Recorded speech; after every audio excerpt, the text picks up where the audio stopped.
नमस्ते दोस्तों, स्वागत है आपका द राइजिंग स्टार में। ये हमारी इंडियन पॉलिटी का सेकंड लेक्चर है जिसमें हम भारतीय संविधान की प्रस्तावना का गहन विश्लेषण करने जा रहे हैं। इसमें आपको बहुत ज्यादा मजा आने वाला है, तो आपसे निवेदन है कि अंत तक वीडियो को देखिएगा। सबसे पहले मेरे बारे में यहाँ पे इंट्रोडक्शन दिया गया है। मेरा नाम है निखिल साह और मैं फैकल्टी मेंबर हूँ इंडियन पॉलिटी और इंटरनल सिक्योरिटी के लिए। मैंने बैचलर्स किया है बरकतुल्लाह यूनिवर्सिटी भोपाल से और मैं वर्तमान समय में एमए कर रहा हूँ इंटरनेशनल रिलेशन जेएनयू नई दिल्ली से। मुझे 2 साल का टीचिंग एक्सपीरियंस है और साथ ही साथ कंटेंट राइटिंग का भी एक्सपीरियंस है। मैं फाउंडर हूं डिस्टेंस लर्निंग का। दोस्तों, इस चैनल का लिंक आपको कमेंट बॉक्स और डिस्क्रिप्शन बॉक्स में मिल जाएगा। करंट अफेयर्स के लिए आप इस चैनल पर विजिट कर सकते हैं। एक महत्वपूर्ण सूचना और देना चाहूंगा कि ये जो सामने आप पीडीएफ देख रहे हैं और जो आपका सिविल सर्विसेज के लिए स्टडी मटेरियल है वो आप हमारे व्हाट्सएप ग्रुप और टेलीग्राम ग्रुप से डाउनलोड कर सकते हैं, जिसका लिंक डिस्क्रिप्शन बॉक्स और कमेंट बॉक्स में दिया गया है। आप जाकर उनसे ज्वाइन कर लीजिए। तो चलिए दोस्तों, बिना देर किए आप इस वीडियो को शुरू करते हैं। सबसे पहले आप अपनी स्क्रीन पे ये 3 प्रश्नों को बड़े ध्यान से देखिए। पहला प्रश्न यूपीएससी 2016 में आया था मेंस में। प्रश्न ये बोलता है कि प्रस्तावना में गणराज्य शब्द से जुड़े प्रत्येक विशेषण पर चर्चा करें, क्या वर्तमान परिस्थिति में ये प्रासंगिक है। पहला क्वेश्चन ये हो गया। दूसरा क्वेश्चन ये कहता है कि क्या 42वें संविधान संशोधन अधिनियम 1976 से पहले भारत समाजवादी और धर्मनिरपेक्ष नहीं था क्या। आपको पता होगा कि जो हमारी प्रस्तावना है उसमें 42वें संविधान संशोधन अधिनियम 1976 द्वारा 3 शब्द जोड़े गए थे। एक था समाजवादी, एक था धर्मनिरपेक्ष और एक था अखंडता। तो क्वेश्चन ये बोलता है कि क्या समाजवादी और धर्मनिरपेक्ष शब्द उस समय जोड़े, उससे पहले क्या हमारा संविधान, क्या हमारा भारत समाजवादी और धर्मनिरपेक्ष नहीं था क्या। और तीसरा प्रश्न ये बोलता है कि क्या प्रस्तावना भारतीय संविधान का अभिन्न अंग है। दोस्तों, अगर आप इन तीनों को उत्तर करने में समर्थ हैं तो मेरा विश्वास मानिए कि आपकी तैयारी बहुत अच्छी चल रही है, आप बहुत सही दिशा में बढ़ रहे हैं। लेकिन अगर आपको इन तीनों प्रश्नों को उत्तर करने में समस्या आ रही है तो मैं आपसे चाहूंगा कि आप इस वीडियो को बहुत ज्यादा ध्यान से देखें। अब हम कोशिश करेंगे कि हम इन तीनों क्वेश्चंस को एड्रेस कर पाएं, साथ ही साथ प्रस्तावना में जितने भी शब्द दिए हैं उनके गहनता को समझने की कोशिश करेंगे, उनमें क्या विचार है। एक एक शब्द दोस्तों बहुत बड़ी अपने साथ कहानी लेकर आता है। वो प्रस्तावना में कैसे जुड़े, प्रस्तावना की क्या खूबसूरती है, अब हम जानने की कोशिश करते हैं। यहाँ पे आपके सामने भारत की प्रस्तावना दी गई है। नॉर्मली लोग क्या करते हैं कि प्रस्तावना को रट लेते हैं, उनके जो शब्द हैं उनका एक मोटा मोटा मतलब निकाल लेते हैं, लेकिन हमको ऐसा बिल्कुल नहीं करना है। हमको एक एक शब्द की बारीकी को जानना है ताकि हम मेंस में एक अच्छा उत्तर लिखने में समर्थ हो पाए। अब मैं आपको प्रस्तावना पढ़ के सुना रहा हूं, आप बहुत ध्यान से सुनिएगा। प्रस्तावना कहती है कि हम भारत के लोग, we the people of India. तो ये जो शब्द है, ये जो सेंटेंस है, ये लिया है हमने अमेरिका के संविधान से। दोस्तों, विश्व का पहला संविधान ऐसा था, अमेरिका का संविधान, जिसमें प्रस्तावना की व्यवस्था की गई थी। तो सेम का सेम हमने सेंटेंस उठाया है कि हम भारत के लोग, वहां पे बोलते हैं वो लोग कि we the people of United State of America, और यहाँ पे हमने उसको मॉडिफाई करके हम भारत के लोग कर दिया है। अब मैं आगे बढ़ता हूं।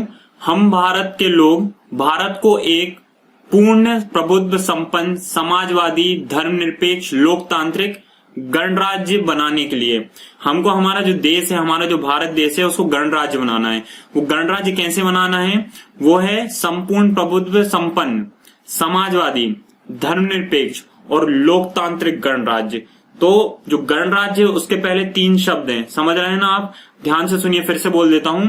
पूर्ण प्रबुद्ध संपन्न समाजवादी धर्मनिरपेक्ष और लोकतांत्रिक, 4 शब्द हो गए, और इसके बाद आता है गणतंत्र।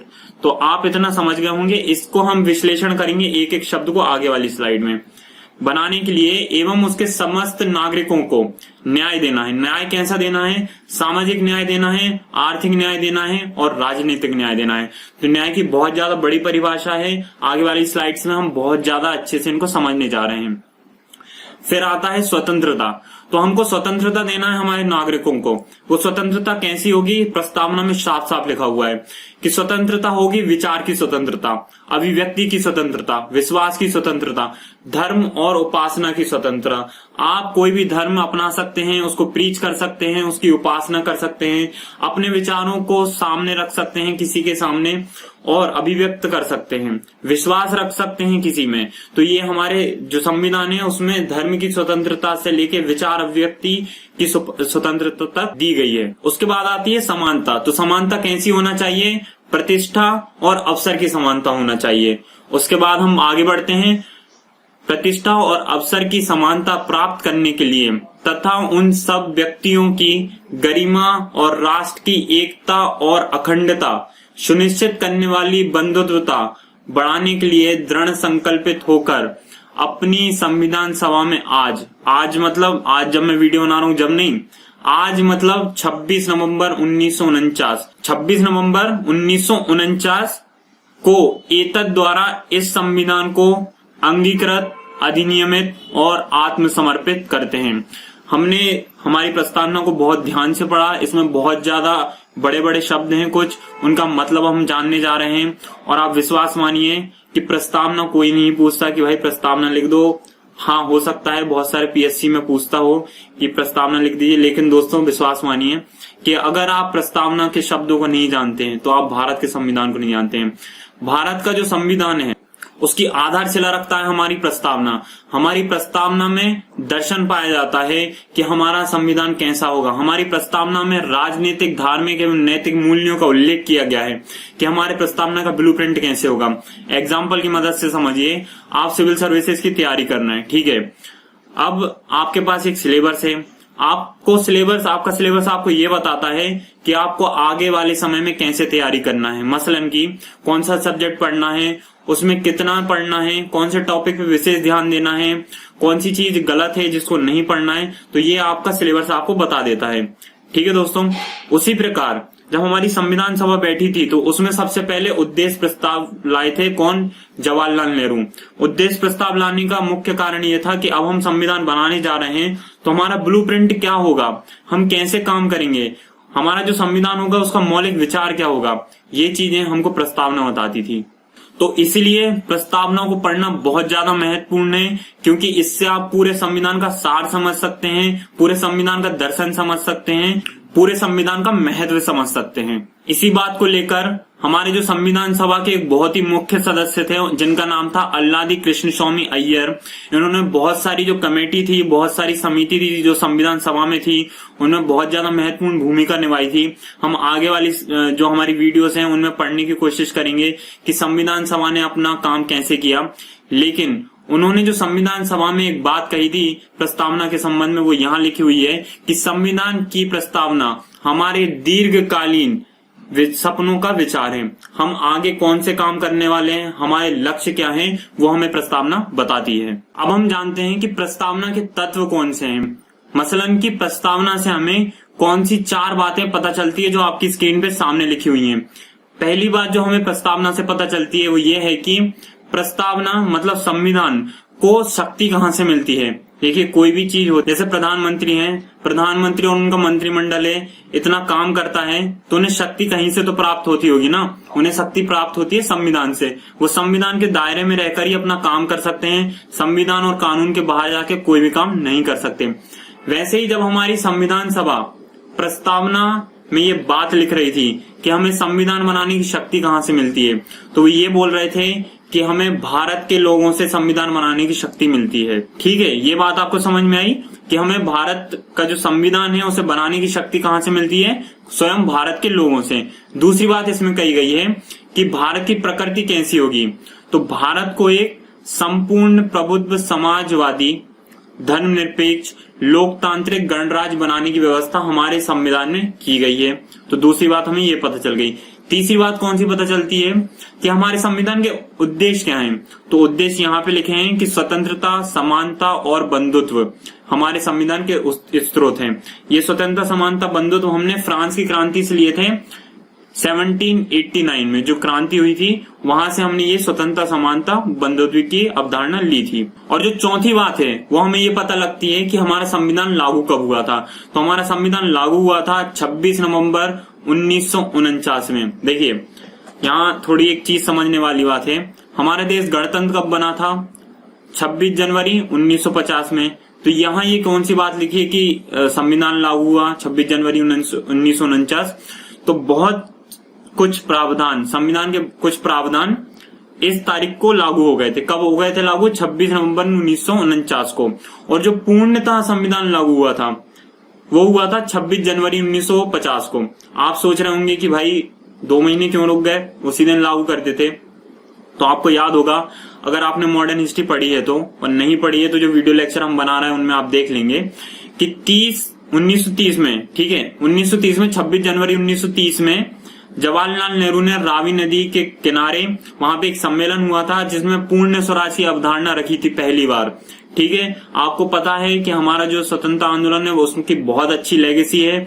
तो उसी दौरान 26 जनवरी 1930 को पूर्ण स्वराज की बात की गई थी, इसलिए हमने एक प्रतीकात्मक रूप से 2 महीने रुके और 26 जनवरी 1950 को हमारे संविधान के सारे प्रावधान लागू कर दिए और उस दिन हमारा देश पूर्णतः गणतंत्र बना। अब गणतंत्र का क्या मतलब होता है अभी हम आगे वाली स्लाइड में समझेंगे। इसका बहुत छोटा मतलब नहीं होता है दोस्तों, कंफ्यूज मत होइएगा, हम इसका बहुत बड़े पैमाने पर मतलब समझने जा रहे हैं। उससे पहले जो हमारा क्वेश्चन था, पहला जो क्वेश्चन था वो यूपीएससी 2016 में आया था। क्वेश्चन ये कहता है, मैं फिर से दोहराता हूं, कि प्रस्तावना में गणराज्य शब्द से जुड़े प्रत्येक विशेषण पर चर्चा करें, क्या वे वर्तमान परिस्थिति में प्रासंगिक हैं। और दूसरा जो है कि क्या 42वां संविधान संशोधन अधिनियम 1976 से पहले भारत समाजवादी और धर्मनिरपेक्ष नहीं था क्या। तो प्रस्तावना की जो शुरू की 2 लाइनें वो पढ़ें, हम भारत के लोग भारत को एक संपूर्ण प्रबुद्ध संपन्न समाजवादी धर्मनिरपेक्ष लोकतांत्रिक गणराज्य बनाने के लिए। तो जो पहला क्वेश्चन है ना उसमें ये लिखा हुआ है कि प्रस्तावना में गणराज्य शब्द से जुड़े प्रत्येक विशेषण। तो गणराज्य शब्द से जुड़े हैं जो शब्द हैं वो ये हैं, पूर्ण प्रभुत्व संपन्न समाजवादी धर्मनिरपेक्ष लोकतांत्रिक। ये 4 शब्द को अभी हम समझने जा रहे हैं और दूसरा जो क्वेश्चन है उसको भी अभी हम समझ लेते हैं। पहला शब्द है संप्रभुता। संप्रभुता मतलब सरल शब्दों में ये होता है कि सर्वोच्चता या स्वतंत्रता।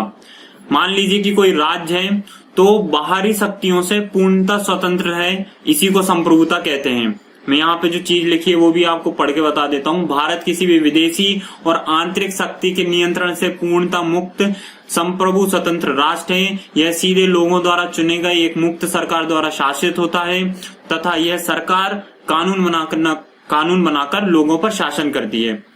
ठीक है, इतना आपने समझा। अब एक मैप देखिए, यह है भारत का मानचित्र दोस्तों। अब इस मानचित्र को बहुत ध्यान से देखिए, क्योंकि 1950 से पहले ये भारत का मानचित्र संप्रभु नहीं था। कोई भी राज्य होने के लिए 4 तत्वों की आवश्यकता होती है। एक है सरकार, एक है जनसंख्या, एक है भूभाग और एक है संप्रभुता। तो ये 4 तत्व जो होते हैं वो किसी भी राज्य के आधार होते हैं। हमारे पास 3 तत्व थे, जनसंख्या थी, भूभाग थी और सरकार थी। लेकिन हमारे पास 1950 से पहले संप्रभुता नहीं थी, क्योंकि उस समय संप्रभुता इंग्लैंड की जो महारानी है उनके पास थी। वो जो चाहती थी भारत में वो होता था। आपने पढ़ा होगा कि भारत शासन अधिनियम बहुत सारे आए थे भारत में, जिसपे भारत पर राज किया जाता था। भारत की जनसंख्या उसमें कोई भी हस्तक्षेप नहीं कर सकती थी।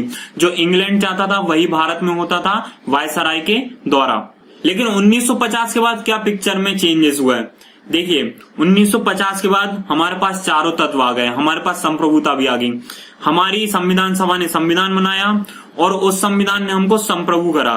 ठीक है दोस्तों, उस संविधान से हमें शक्ति मिलती है इस देश को चलाने की। तो इतनी बात आपने समझ ली होगी, मैं आशा करता हूं। अब मेरा आपसे एक क्वेश्चन है, आप ये बताइए कि अगर यूएनओ बोल दे, संयुक्त राष्ट्र बोल दे कि भाई भारत सुनो, वहां पे अफ्रीका में कहीं गृह युद्ध चल रहा है, आपको आपकी सेना भेजना है, एक बात ये हो गई।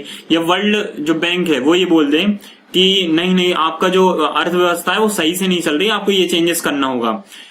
ठीक है। या तीसरा जो हमारा कौन ले लेते हैं, हम ले लेते हैं अंतर्राष्ट्रीय न्यायालय ले लेते हैं जो नीदरलैंड में है। नीदरलैंड की जो राजधानी है उसका नाम आप डिस्क्रिप्शन कमेंट बॉक्स में बताइएगा, क्योंकि अंतर्राष्ट्रीय जो न्यायालय है वो वहीं पर स्थित है। तो अंतर्राष्ट्रीय न्यायालय हमसे बोलता है कि भाई भारत सुनो, हमारा जो जजमेंट है वो आपके देश पे लागू होगा और आपको करना होगा। तो अब इस स्थिति में क्या भारत संप्रभु है? आप वीडियो को पॉज करो, 2 मिनट सोचो और फिर मुझे उत्तर दो।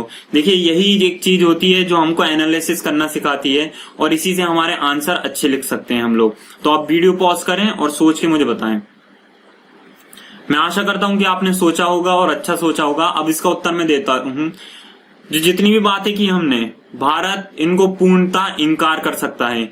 भारत बोल सकता है कि हम सोवरेन हैं, हम संप्रभु हैं, आपका कोई भी नियम, आपका कोई भी आदेश हमारे ऊपर नहीं चलेगा। तो दोस्तों यही है संप्रभु की परिभाषा। मैं आशा करता हूं कि आपको समझ में आया होगा। नहीं समझ में आया तो आप कमेंट बॉक्स में आपका प्रश्न जरूर छोड़ें, मैं 24 घंटे के अंदर उसका उत्तर देने की जरूर कोशिश करूंगा। जो दूसरा शब्द है उसका नाम है समाजवादी। तो समाजवादी जो शब्द है वो हमारे प्रस्तावना में मूल रूप से नहीं था, उसको बाद में 42वें संविधान संशोधन अधिनियम 1976 द्वारा जोड़ा गया है। अब क्वेश्चन ये बनता है कि क्या 1976 से पहले हमारा जो संविधान था वो समाजवादी नहीं था? क्या वो कल्याणकारी राज्य नहीं था? तो ऐसा कतई नहीं है। देखिए, उससे पहले जो राज्य की नीति निर्देशक तत्व हैं वो पहले भी थे, अभी भी हैं, आगे भी रहेंगे। तो वो हमारे राज्य में, हमारे देश में कल्याणकारी राज्य की स्थापना करते हैं। अब दूसरा प्रश्न ये उठता है कि समाजवाद कौन सा, मतलब क्या मार्क्स वाला समाजवाद या यूएसएस वाला समाजवाद या जो चाइना है वो वाला समाजवाद? तो इन तीनों समाजवाद में से कोई नहीं है हमारे पास समाजवाद। जो भारत का समाजवाद है वो बिल्कुल यूनिक है, जो विश्व में आपको कहीं नहीं मिलेगा। यह बात ध्यान रखनी योग्य है कि भारत का समाजवाद लोकतांत्रिक समाजवाद है, ना कि साम्यवादी समाजवाद। इन दोनों में अंतर समझिए। जो लोकतांत्रिक समाजवाद होता है उसमें निजी और सार्वजनिक क्षेत्र साथ साथ काम करते हैं, ठीक है। लेकिन जो साम्यवादी समाजवाद होता है उसमें निजी क्षेत्र कोई नहीं होता, उसमें केवल जो राज्य है उसी का सब कुछ, जो संपत्ति है, संसाधन है, वो उसी के पास होते हैं। उदाहरण के रूप में समझिए, जब यूएसएसआर मतलब जो अब रूस है 1917 में जो रूसी क्रांति हुई थी उसके बाद आजाद हुआ, तो उस समय क्या हुआ कि आजादी के बाद जितनी भी निजी संपत्ति थी वो सरकार ने अपने अंडर ले ली, ठीक है। और उसके बाद वो संपत्ति को सरकार ने अपने अनुसार लोगों को बांटा, समान रूप से बांटा। ये यहाँ याद रखना जरूरी है कि समान रूप से बांटा, ऐसा नहीं कि किसी को ज्यादा दे दिया किसी को कम दे दिया, तो ऐसा कतई नहीं था। वहां पे सबको समान रूप से बांटा। और भारत में यहाँ पे अभी क्या व्यवस्था है? भारत में ये व्यवस्था है कि आपके पास जितनी संपत्ति है आप रखिए, हम आपके अवसर की समानता देंगे, उसके बाद अपनी क्षमता के अनुसार आप काम करिए और उस प्रकार जो भी आपको बनना है, अंबानी बनना है या फिर गोदरेज बनना है, जो भी बनना है आप बन सकते हैं। तो आप समझ रहे हैं ना, जो हमारा समाजवाद है वो गांधीवादी समाजवाद है, वो लोकतांत्रिक समाजवाद है, ना कि साम्यवादी समाजवाद है जैसा कि यूएसएसआर रूस में हुआ करता था। तीसरा जो शब्द है हमारे पास वो है धर्मनिरपेक्षता। तो कुछ लोग कहते हैं कि धर्मनिरपेक्षता है या पंथ निरपेक्षता, तो आप इस लड़ाई में मत पड़िए। धर्मनिरपेक्षता लिखना हो धर्मनिरपेक्षता लिखिए, पंथ निरपेक्षता लिखनी है पंथ निरपेक्षता लिखिए। मोटे रूप में आप ये समझिए कि इसको 42वें संविधान संशोधन द्वारा ही जोड़ा गया है और इसमें ये बात की गई है कि जो हमारा भारतीय संविधान है, जो हमारा भारतीय गणराज्य है, वो किसी भी धर्म को आधिकारिक रूप से अपना राज्य की धर्म नहीं बताएगा। मतलब कि किसी भी एक धर्म को वो बढ़ावा नहीं देगा और किसी भी धर्म के साथ भेदभाव नहीं करेगा। अब आप लोग से मैं फिर से एक क्वेश्चन पूछता हूँ कि क्या 1976 से पहले भारतीय संविधान या भारत धर्मनिरपेक्ष नहीं था क्या वो पंथ निरपेक्ष नहीं था? तो आप इसका उत्तर सोचें और फिर मुझे बताएं। तो देखिए, इसका आंसर भी वैसा ही होगा जैसे हमने समाजवादी के शब्द में यूज करा था कि नहीं, हमारे पास पहले भी था 1976 से। वो किस प्रकार कि हमारे पास प्रस्तावना में ही उपासना की स्वतंत्रता लिखा हुआ था, धर्म की स्वतंत्रता लिखा था, विश्वास की स्वतंत्रता लिखा हुआ था। इसके साथ ही साथ हमारे पास मौलिक अधिकार हैं जिसमें धार्मिक स्वतंत्रता की बात बहुत अच्छे से की गई है। और इन सभी बातों से इतर दोस्तों, जब हमारा संविधान नहीं बना था उससे पहले भी हमारी जो भारतीय संस्कृति है वो सर्वधर्म समभाव की बात पे चलती है। हम सभी धर्म को समान मानते हैं, किसी भी धर्म के साथ भेदभाव नहीं करते हैं, किसी को भी ऊंचा किसी को भी नीचा नहीं मानते हैं। तो आप समझ सकते हैं कि भारत में धर्मनिरपेक्षता के क्या मायने हैं। चौथा जो शब्द है हमारे पास है वो है लोकतंत्र। देखिए, मोटे रूप में लोकतंत्र दो प्रकार से होता है, एक है प्रत्यक्ष लोकतंत्र, एक है अप्रत्यक्ष लोकतंत्र। तो जो प्रत्यक्ष लोकतंत्र है वो स्विट्जरलैंड जैसे, नीदरलैंड जैसे देशों में है। प्रत्यक्ष लोकतंत्र में क्या होता है कि जनता के पास कुछ ज्यादा औजार होते हैं, जैसे कि पहला है परिप्रेक्षा रेफरेंडम, दूसरा है पहल इनिशिएटिव, तीसरा है प्रत्याशी को वापस बुलाना रिकॉल, और चौथा है जनमत संग्रह। तो ये जो आप देख रहे हैं ये प्रत्यक्ष लोकतंत्र के तत्व हैं, ठीक है। इनका उपयोग करके लोग प्रत्यक्ष रूप में लोकतंत्र में अपनी भागीदारी सुनिश्चित करते हैं। दूसरी ओर अप्रत्यक्ष लोकतंत्र है। जैसी व्यवस्था भारत में है। हम कुछ लोगों को चुनते हैं, वो जाते हैं और वो हमारे संविधान के अनुसार हम पे शासन करते हैं, हमारे देश को चलाते हैं। इस प्रकार के लोकतंत्र को प्रतिनिधि लोकतंत्र भी कहते हैं, क्योंकि हमने कुछ प्रतिनिधि को चुना और वो जाके हमारा प्रतिनिधित्व कर रहे हैं। ये दो प्रकार का होता है, एक संसदीय और एक राष्ट्रपति है। संसदीय व्यवस्था हमारे भारत में है और राष्ट्रपति व्यवस्था अमेरिका में है। अब हम थोड़ा सा आगे बढ़ते हैं और एक चीज जानते हैं कि जो लोकतंत्र है उसमें चुनाव होते हैं, तो इस चुनाव में फेयर एंड ट्रांसपेरेंट रूप से चुनाव होना चाहिए, ये लोकतंत्र हमसे कहता है। लेकिन अगर मान लीजिए कि लोकतंत्र में चुनाव हो रहा है, पारदर्शी रूप से हो रहा है और ट्रांसपेरेंट भी है, फेयर भी है, मतलब कोई भी धांधली नहीं है, मान लीजिए कोई चुन के पहुंच जाता है संसद में, तो अगर समय पे चुनाव ना हो, मैं फिर से बोलता हूं, अगर समय पे चुनाव ना हो तो क्या फिर ये लोकतंत्र बचता है? फेयर, ट्रांसपेरेंट और टाइमली चुनाव होना बहुत ज्यादा जरूरी है। दो अगर आगे के तत्व हैं और आगे का जो पिछला तत्व है जिसे हम टाइमली इलेक्शन या समय पे इलेक्शन की बात कर रहे हैं, समय पे चुनाव की बात कर रहे हैं, अगर वो नहीं होता है तो लोकतंत्र की हत्या हो जाएगी, लोकतंत्र नहीं बचेगा। तो आप जब आंसर लिखें तो इन तीनों चीजों का जिक्र जरूर करें। पहला है फेयर इलेक्शन, ठीक है, दूसरा है ट्रांसपेरेंट इलेक्शन और तीसरा है टाइमली इलेक्शन। तो दोस्तों इस प्रकार हमने जाना कि लोकतंत्र क्या होता है। अब जो लोकतंत्र है उसे भी आप दो रूपों में बांट सकते हैं, एक होता है राजतंत्र और एक होता है गणतंत्र। आप यहाँ पे स्पेशल अटेंशन दीजिएगा क्योंकि आपको एक बहुत अच्छी चीज यहाँ पे सीखने को मिलने वाली है। नॉर्मली जितने भी स्टूडेंट हैं वो गणतंत्र के बारे में ये चीज नहीं जानते होंगे, मैं आश्वस्त हूँ इस चीज को लेके। तो आप ये सुनिए कि जो गणतंत्र है वो ये कहता है कि जो हमारे राष्ट्रपति है, जो हमारा देश का प्रमुख होता है, किसी भी देश का प्रमुख होता है, वो चुन कर जाता है, ठीक है, ये बोलता है गणतंत्र। राजतंत्र क्या होता है कि जो राष्ट्र का प्रमुख है, जो राष्ट्र का प्रमुख है वो राजा होगा, वो चुनकर नहीं जाएगा। उदाहरण है इंग्लैंड, वहां पे जो इंग्लैंड की रानी है वो वहां की प्रमुख है, वो वहां की सर्वसत्ता है, जिसका इलेक्शन नहीं होता है। वहीं भारत में राष्ट्रपति का इलेक्शन होता है, तो इसी को हम कहते हैं गणतंत्र। नहीं, गणतंत्र इससे भी आगे एक चीज है जो मैं अब बताने जा रहा हूँ। लेकिन उससे पहले मेरा आपसे एक प्रश्न है कि आप ये बताइए कि गणतंत्र दिवस हम मनाते कब हैं? आप कहेंगे 26 जनवरी को, ठीक है, तो फिर हम ये क्यों बोल रहे हैं कि हमारा जो गणतंत्र है वो राष्ट्रपति वाली बात कर रहे हैं हम, ठीक है ना। अभी हमने बात करी कि हम 26 जनवरी को गणतंत्र मनाते हैं, क्यों मनाते हैं? क्योंकि उस दिन हमारा संविधान लागू हुआ था, ठीक है। अब दूसरी तरफ हम यहाँ पे बोल रहे हैं कि गणतंत्र मतलब भाई वो तो जो राष्ट्रपति है वो चुन के जा रहा है, तो हो गया गणतंत्र।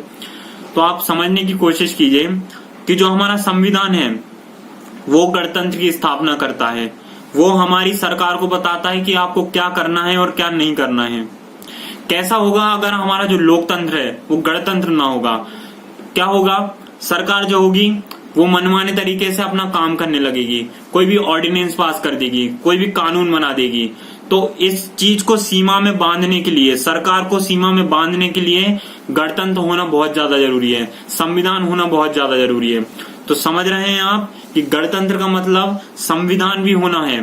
संविधान जो हमारी सरकार को सुचारू रूप से दिशा निर्देश देता है कि आपको क्या करना है और क्या नहीं करना है। तो मैं आशा करता हूं कि ये जो मैंने अभी बताया आपको एक नया चीज सीखने को मिला होगा। इसे आप उत्तर में जरूर लिखिएगा, इससे जो आपका आंसर है वो रिच होगा, उसकी गुणवत्ता ज्यादा बढ़ेगी, उसमें रचनात्मक परिवर्तन आएंगे। आगे है हमारे पास न्याय और स्वतंत्रता। पहले बात करते हैं न्याय की। तो न्याय प्रस्तावना में 3 प्रकार के न्याय की बात की गई है। दोस्तों कोई भी संविधान है, कोई भी देश है, उसका परम लक्ष्य होता है कि वो हमारी अपनी जनता को न्याय प्रदान कर पाए। तो हमारे जो संविधान है उसमें भी न्याय की बात की गई है। हमारे संविधान में 3 प्रकार की न्याय की बात की गई है। पहला है सामाजिक न्याय, दूसरा है आर्थिक न्याय और तीसरा है राजनीतिक न्याय।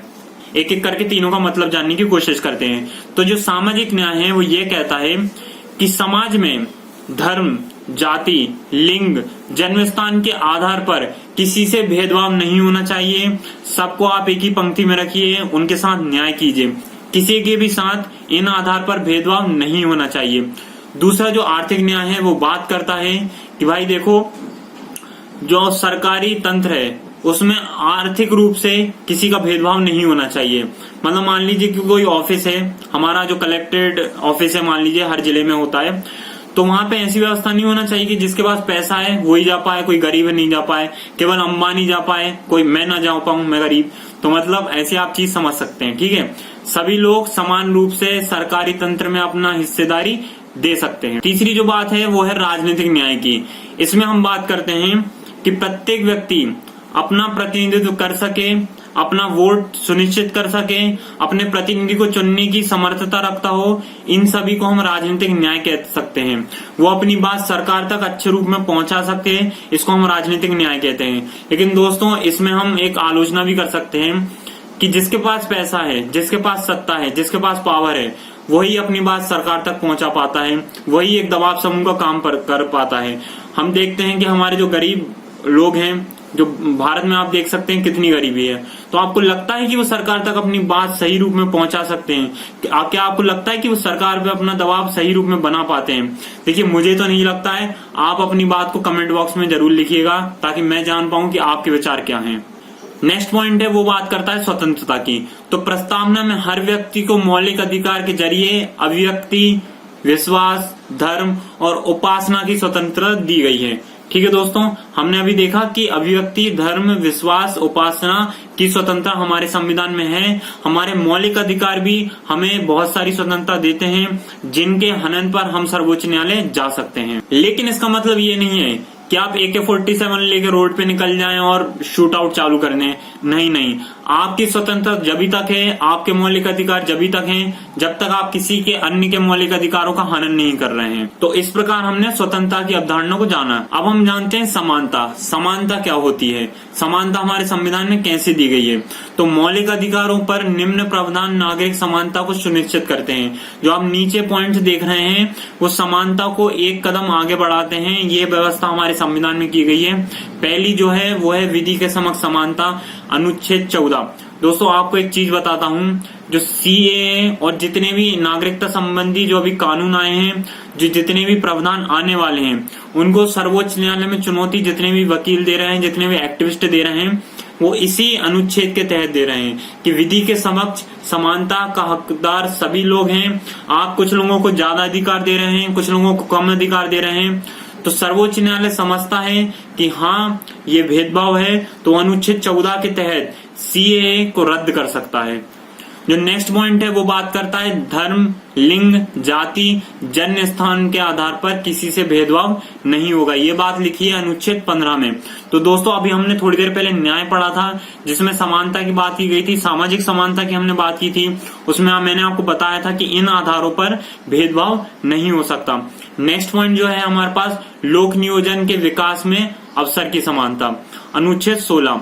अगर आपको सिविल सर्विसेज ज्वाइन करना है तो आपको कोई भी इस आधार पे नहीं बोल सकता कि नहीं, आप इस जाति के हैं, आप इस लिंग के हैं, आप यहाँ पैदा हुए थे तो हम आपको सिविल सर्विसेज का फॉर्म भरने की अनुमति नहीं दे सकते। नहीं, अगर ऐसा बोलता है तो आप उच्च न्यायालय या सर्वोच्च न्यायालय जा सकते हैं। वो दोनों रिट जारी करेंगे और तत्काल प्रभाव से जो भी UPSC है या कोई भी स्टेट PSC है, उसको अपना आदेश वापस लेना होगा। इसके बाद है अनुच्छेद 17, जो ये बात करता है कि भारत में अस्पृश्यता का तत्काल अंत हो जाना चाहिए, कोई भी असमानता नहीं बचना चाहिए, छुआछूत नहीं होना चाहिए। उसके बाद आता है उपाधियों का अंत, जिसमें अनुच्छेद 18 के अंतर्गत ये बात की है कि जितने भी राजा, महाराजा और जितने भी नाम के आगे जितनी पदवियां लगाई जाती थी, वो उस दिन से पूर्णतः समाप्त हो जाएगी जिस दिन से संविधान लागू होगा। तो इस प्रकार हमने देखा कि हमारे संविधान में कौन कौन से प्रावधान हैं जो हमें समानता की ओर ढकेलते हैं। तो अब तक हमने जाना कि जो हमारी प्रस्तावना है उनमें कौन कौन से छोटे छोटे शब्द हैं जो बहुत ज्यादा भारी भारी अपने साथ परिभाषाएं लाते हैं, बहुत ज्यादा अपना दर्शन लाते हैं। तो हमने उन शब्द को समझने का कोशिश किया। अब जो मूल प्रश्न उठता है कि प्रस्तावना जो है क्या वो हमारे संविधान का भाग है? तो देखिए, 1960 में एक मामला था जिसका नाम है बेरुवाड़ी संघ मामला। ये कोर्ट में गया था, सर्वोच्च न्यायालय में गया था, और जब ये प्रश्न उठा था कि प्रस्तावना संविधान का भाग है या नहीं है, उस समय सर्वोच्च न्यायालय ने बोला था कि नहीं भाई, जो प्रस्तावना है वो संविधान का भाग नहीं है। उसमें सर्वोच्च न्यायालय ने व्यवस्था दी कि जो प्रस्तावना है वो भारतीय संविधान का एक अभिन्न अंग है। और इसी बात को LIC ऑफ इंडिया मामला 1995 में सर्वोच्च न्यायालय ने दोहराया था कि हाँ भाई, जो हमारा प्रस्तावना है वो हमारे कॉन्स्टिट्यूशन का, वो हमारे संविधान का एक अभिन्न अंग है। तो इस प्रकार आपको उत्तर मिल गया है कि प्रस्तावना जो है हमारा वो संविधान का भाग है या नहीं है। देखिए, जो दूसरा प्रश्न उठता है वो ये है कि प्रस्तावना में संशोधन की संभावना है या नहीं है। तो आप समझिए कि केशवानंद भारती मामला 1973 जो हुआ था, उसमें सर्वोच्च न्यायालय ने ये बात कही कि प्रस्तावना जो हमारा संविधान है उसका भाग है और प्रस्तावना में आर्टिकल 368 के अंतर्गत संशोधन किया जा सकता है। आपको ये बात याद रखना होगा और आपको पता भी होगा कि 42वां संविधान संशोधन अधिनियम 1976 के तहत एक बार प्रस्तावना में संशोधन किया जा चुका है, जिसमें 3 शब्द जोड़े गए थे।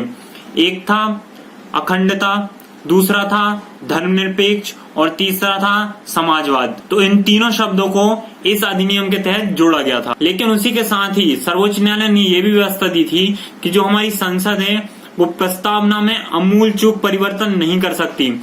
मतलब अनुच्छेद 368 के तहत प्रस्तावना में जो मूल तत्व हैं उनमें परिवर्तन नहीं करा जा सकता। ऐसा नहीं हो सकता कि संसद जो है वो हमारी प्रस्तावना में से संसदीय व्यवस्था हटा दे या समाजवाद हटा दे या कोई ऐसी व्यवस्था हट जाए जिससे हमारे जो संविधान का दर्शन है उसको चोट पहुंचे। तो ये व्यवस्था भी सर्वोच्च न्यायालय ने उसी समय दी थी। तो दोस्तों, मैं आशा करता हूं कि आपको प्रस्तावना के बारे में एक एक चीज अच्छे से समझ में आ गई होगी। हमने पूरी बात अच्छे से जानी कि प्रस्तावना में कौन से शब्द लिखे हैं, उनके क्या मायने हैं, उनके क्या दर्शन हैं, उनके क्या लक्ष्य हैं। अगर आपको कोई भी दिक्कत है तो आप कमेंट बॉक्स में अपना कमेंट छोड़ें, मैं 24 घंटे के अंदर उसका उत्तर जरूर दूंगा, ये मेरी पर्सनल गारंटी है। दोस्तों, मैं आशा करता हूं कि आपको ये वीडियो समझ में आई है। अगर आपको ये वीडियो अच्छी लगी है तो आप इसको लाइक कर दें, सब्सक्राइब कर दें। ये जो PDF है आपको टेलीग्राम चैनल और व्हाट्सएप चैनल से मिल जाएगा, जिसका लिंक डिस्क्रिप्शन बॉक्स और कमेंट बॉक्स में दिया हुआ है। आप उन लिंक के माध्यम से इन दोनों को ज्वाइन कर सकते हैं। मैं इसी के साथ अपनी वाणी को विराम देता हूं। बहुत बहुत धन्यवाद, आपने इस वीडियो को देखा। नेक्स्ट वीडियो में मिलते हैं।